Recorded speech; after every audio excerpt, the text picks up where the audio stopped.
সাতপন্থীরা মসজিদে তাদের কার্যক্রম চালাতে পারবে কি এবং কমিটি তাদের কার্যক্রম চালাতে দিলে শরীয়তের দৃষ্টিতে বৈধ হবে কি? 2 নম্বর, তাদের বিশ্বাস সাদ সাহেব বিশ্ব আমির তার এতাআত করাকে ফরজ ওয়াজিব পর্যায়ে মনে করে এমন আকিদা বিশ্বাসের লোক বয়ান করতে পারবে কি? আসসালামু আলাইকুম ওরহমতুল্লাহ বারাকাতুহু। ফতোয়া বিভাগ জামিয়া রহমানিয়া মাদ্রাসা থেকে মৌলানা সাদ সাহেবের উপরে যে ফতোয়া আছে এই ফতোয়াটা আজকে পড়া শোনাবার চেষ্টা করাম ইনশাআল্লাহ। জামিয়া রহমানিয়া আরাবিয়া মাদ্রাসার মধ্যে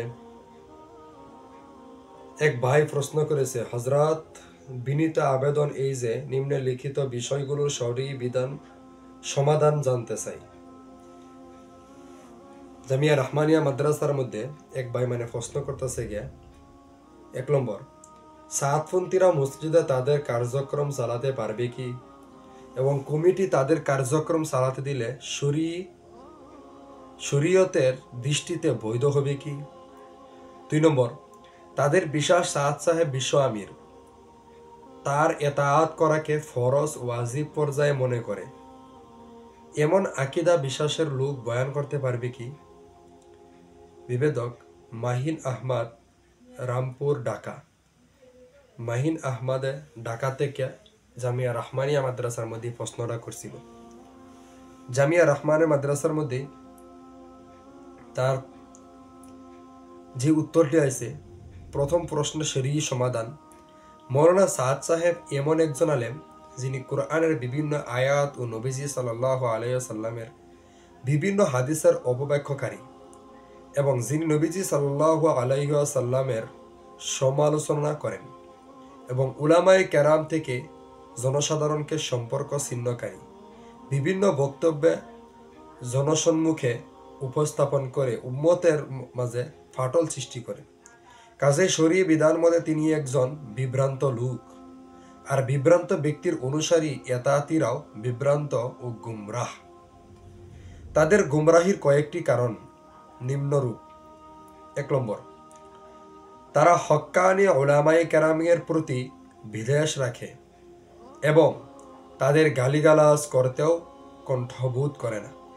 অথচ হাদিসে আছে নবীজি সাল্লাল্লাহু আলাইহি ওয়াসাল্লাম বলেছেন, মুসলমানকে গালি দেওয়া ফাসিকি কাজ। সহিহ বুখারী হাদিস নম্বর 48। উক্ত হাদিস মতে যেখানে একজন সাধারণ মুসলমানকে গালি দেওয়া ফাসিকি কাজ, সেখানে দেশের অসংখ্য আলিমকে গালিগালাজ করা কত মারাত্মক ধরনের গুনাহ তা সহজেই বোঝা যায়।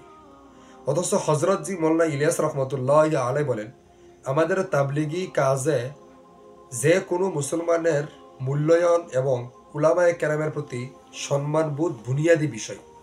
প্রত্যেক মুসলমানকে তার ইমানের জন্য এবং উলামায়ে কেরামকে তাদের ইলমে দ্বীনের মহা দৌলতের কারণে সম্মান করা উচিত। মালফুজাত মৌলানা ইলিয়াস রহমতুল্লাহ আলাইহি, পৃষ্ঠা নম্বর 50। 2 নম্বর, সাতপন্থী যারা তারা গুমরাহি হওয়ার আরেকটি কারণ। 2 নম্বর, তারা হক্কানি উলামায়ে কেরামের দ্বীনি মাদ্রাসাসমূহ বন্ধ হয়ে যাওয়ার আকাঙ্ক্ষা পোষণ করছে, যেমনটি ইসলাম বিদেশিরা করে থাকে, ইসলাম বিরোধিতারা করে থাকে। জনসাধারণকে উলামায়ে কেরাম থেকে বিচ্ছিন্ন রাখার অপচেষ্টা চালাচ্ছে, যে অপচেষ্টা ইহুদি খ্রিস্টানরা করে যাচ্ছে। 3 নম্বর, ব্যক্তি বিশেষের অনুসরণে তারা তাবলিগের বর্তমান পদ্ধতিকে দ্বীনের একমাত্র কাজ মনে করে দ্বীনের অন্যান্য কাজ তথা তালিম, তাজকিয়া ও আত্মশুদ্ধি ইত্যাদিকে খাটো ও হেয় প্রতিপন্ন করছে।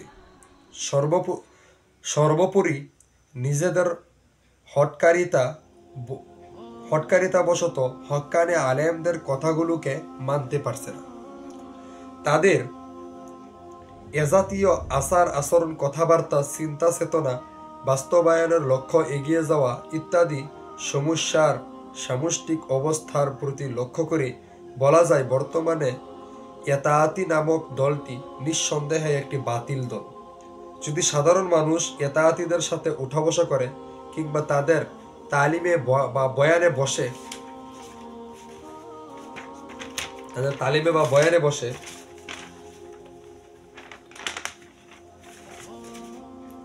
তাহলে উপরোক্ত একাধিক সমস্যায় জড়িত এতাআতি ব্যক্তির সংস্রবের প্রভাবে তাদের ঈমান আকীদা বিনষ্ট হওয়ার সমূহ সম্ভাবনা আছে।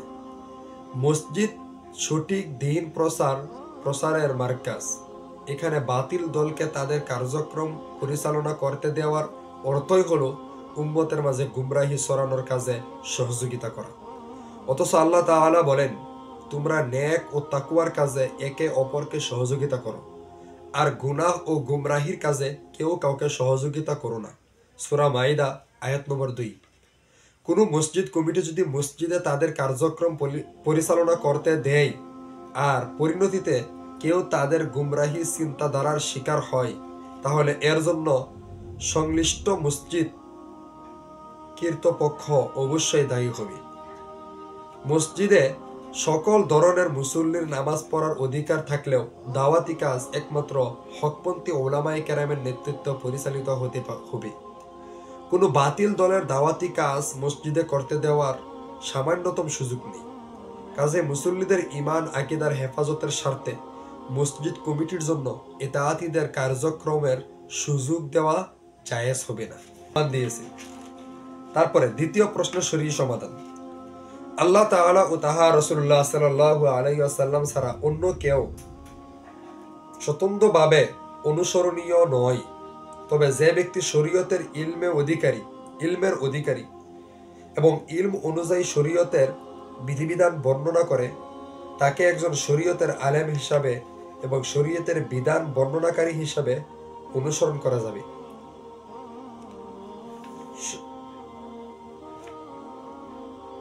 স্বতন্ত্র অনুসারণীয় হিসেবে নয়। আনুগত্য শুধু মারুফ বা শরীয়ত সম্মত বিষয়গুলোতে হতে পারে। শরীয়ত বিরোধী কোনো বিষয়ে আনুগত্য জায়েজ নাই। হুজুর সাল্লাল্লাহু আলাইহি ওয়াসাল্লাম থেকে বিভিন্ন শব্দে বহু সূত্রে বর্ণিত আছে, আল্লাহর অবাধ্যতা করে কোনো মাখলুকাতের আনুগত্য করা যাবে না। মুসনাদে আহমদের মধ্যে বলেন 1095 নম্বর হাদিস। কোনো ব্যক্তিকে ওই সময় পর্যন্ত অনুসরণ করা যাবে যতক্ষণ পর্যন্ত সে কোরআন সুন্নাহের উপর থাকে, আর যখন সে কোরআন সুন্নাহ বিরোধী কথা বলে তখন শরীয়তের দৃষ্টিতে সে আর অনুসরণ করার যোগ্যতা থাকে না। আর মৌলানা সাদ সাহেব, যিনি কোরআনের বিভিন্ন আয়াত ও নবীজি সাল্লাল্লাহু আলাইহি সাল্লামের বিভিন্ন হাদিসের অপব্যাখ্যা করেছেন এবং যিনি কয়েকজন নবী রাসূলুল্লাহ সাল্লাল্লাহু আলাইহি সাল্লামের সমালোচনা করেছেন, কাজেই শরঈ বিধান মতে তিনি একজন বিভ্রান্ত লোক। আর বিভ্রান্ত ব্যক্তির অনুসরণ করাকে যে ব্যক্তি ফরজ ওয়াজিব মনে করে সেও গুমরাহ। আর গুমরাহ ব্যক্তিকে বয়ান করতে দেওয়া এবং তার বয়ান শোনা না জায়েজ, কারণ গুমরাহ ব্যক্তির বয়ান শোনার দ্বারা সাধারণ মুসলমান বিভ্রান্ত হবে। বিষয়টি দারুল উলুম দেওবন্দের ফতোয়ার মধ্যে আছে। আমি ইনশাল্লাহ দারুল উলুম দেওবন্দের ফতোয়ার একদিন পরে শোনাবো, তারপরে আপনি বুঝতে পারবেন। এটার মধ্যে আপনার সিগনেচার করেছেন মুফতি আবু সাইদ, নায়েবে মুহতামিম জামিয়া রহমানিয়া, মুফতি মনসুরুল হক, প্রধান মুফতি জামিয়া রহমানিয়া। শিলমেরে এই ফতোয়াটি দিয়েছেন। আসসালামু আলাইকুম ওয়া রাহমাতুল্লাহি ওয়া বারাকাতুহু। সবাই ভালো থাকবেন। আর সাদিয়ানি, কাদিয়ানি, আর এই যে কিছুদিন আগে আরেকজন আছে এই শাকিল বিন হুনাইফ, এগুলা মানুষের থেকে শাকিল বিন হুনাইফ সে কি করতেছে, নিজেকে ইমাম মেহেদী দাবি করতেছে। কাদিয়ানি নিজেকে নবী দাবি করতেছে। সাদিয়ানি তারা মানুষকে গুমরাহির রাস্তার মধ্যে ফেলে দিতেছে। এগুলা থেকে আল্লাহ আমাদের সবাইকে হেফাজত করো। সবাই আমিন বলবেন।